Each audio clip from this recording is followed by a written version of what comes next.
వృశ్చిక రాశి వారికి ఈ వారం చాలా వరకు అనుకూలంగా ఉంది. వృత్తి ఉద్యోగంలోనూ విద్యలోనూ మంచి అనుకూలత ఉంటుంది.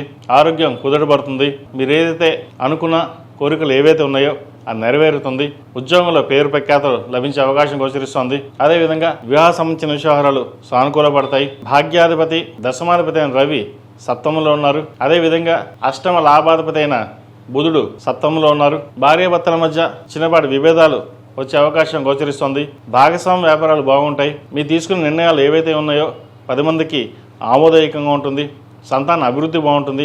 అదేవిధంగా రాశ్యాధిపతి షష్టమాధిపతి అయిన కుజుడు షష్టమంలో ఉన్నారు. భూ సంబంధించిన వ్యవహారాలు సానుకూలపడుతుంది.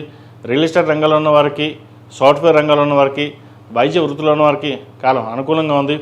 విదేశీ సంబంధించిన వ్యవహారాలు, అక్కడ ప్రాజెక్టులు కావచ్చు, విదేశాలకు వెళ్ళాలనుకునే ప్రయత్నాలు ఏవైతే ఉన్నాయో అవి కలిసి వస్తాయి. అదేవిధంగా నూతన వ్యాపారం ప్రారంభం చేద్దాం అని ఆలోచన చేస్తారు. అయితే ప్రస్తుతం ఉన్న పరిస్థితుల్లో ఉన్న వ్యాపారాన్ని చూసుకోవడం చెప్పదగినది. ఎందుకంటే ఖర్చులు అధికంగా ఉన్నాయి. సప్తమ వ్యయాధిపతి అయిన శుక్రుడు అష్టమంలో ఉన్నారు.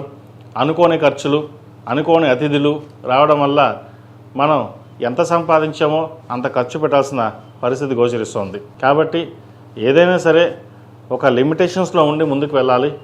మనం ఎంతవరకు సంపాదిస్తున్నాం, ఎంత ఖర్చు పెట్టగలం, ఎంత ఖర్చు పెడితే ఎంత ఆదాయం చేయగలం అనే ఒక క్యాలిక్యులేషన్స్ ఉండాలి. లేకపోతే భవిష్యత్తులో మనం అలా ఖర్చు పెడుతూనే ఉంటాం, తర్వాత ఇబ్బంది పడుతూనే ఉంటాం. కాబట్టి వీటి విషయంలో కూడా చాలా వరకు జాగ్రత్త తీసుకోవడం చెప్పదగిన సూచన. ఈ రాశిలో జన్మించిన విద్యార్థులకు కాలం చక్కగా ఉంది. ముఖ్యంగా ప్రభుత్వ రంగం ప్రయత్నాలు చేస్తున్న వారికి ప్రభుత్వ ఉద్యోగం వచ్చే అవకాశం గోచరిస్తుంది. అదేవిధంగా సివిల్స్కి ప్రిపేర్ అవుతున్న వారికి చక్కగా కాలం అనుకూలంగా ఉంది.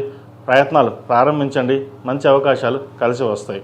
ఈ రాశిలో జన్మించిన స్త్రీలకు వృత్తి ఉద్యోగాల పరంగా, వ్యాపార పరంగా చాలా వరకు అనుకూలంగా ఉంది. ఆరోగ్యం కుదుటపడుతుంది. మీరు చేసే ప్రయత్నాలు ఏవైతే ఉన్నాయో ఆ సఫలీకృతం అవుతాయి. నలుగురిలో పేరు ప్రఖ్యాతలు ఇచ్చుకోగలుగుతారు. కష్టాన్ని తగిన ప్రతిఫలం లభిస్తుంది. ద్వితీయ పంచమాధిపతి గురువు అష్టమం నుండి భాగ్యంలోకి జూన్ 2 తారీఖున మారబోతున్నారు. కాబట్టి ఇప్పటి నుంచే మీకు మంచి ఫలితాలు సంప్రాప్తిస్తాయి. ఏదైనా ఒక కార్యక్రమం తలపెడితే అది దిగ్విజయంగా పూర్తవుతుంది. అది వృత్తిలో కావచ్చు, వ్యాపారంలో కావచ్చు, విద్యలో కావచ్చు. అదేవిధంగా విదేశీ సంబంధించిన వ్యవహారాలు చాలా వరకు అనుకూలంగా ఉంది. విదేశీ ప్రయత్నాలు చక్కగా చేసుకోండి, మంచి ఫలితాలు సంప్రాప్తిస్తాయి. ఈ రాశిలో జన్మించిన వారు ప్రతిరోజు ప్రతినిత్యం సుబ్రహ్మణ్య స్వామి అష్టకం పఠించడం, 6 మంగళవారాలు సుబ్రహ్మణ్య స్వామికి అభిషేకం చేయించడం చెప్పదగిన సూచన. ఈ రాశిలో జన్మించిన వారికి కలిసి వచ్చే సంఖ్య 5, కలిసి వచ్చే రంగు తెలుపు. ఏదైనా పని మీద బయటకు వెళ్ళేప్పుడు గురువారం కానీ ఆదివారం కానీ వెళ్ళండి, మంచి ఫలితాలు సంప్రాప్తిస్తాయి. ఈ పూజస్టోర్.in పసుపు కుంకుమ నుంచి దేవత విగ్రహాల దాకా అన్ని రకాల పూజలు, వ్రతాలు, గృహప్రవేశం, హోమాది శుభకార్యాలకు కావాల్సిన పూజా సామాగ్రి అంతా ఒక్కొక్క క్లిక్ తోనే మీ ఇంటి వద్దనే పొందండి. ఈ పూజస్టోర్.in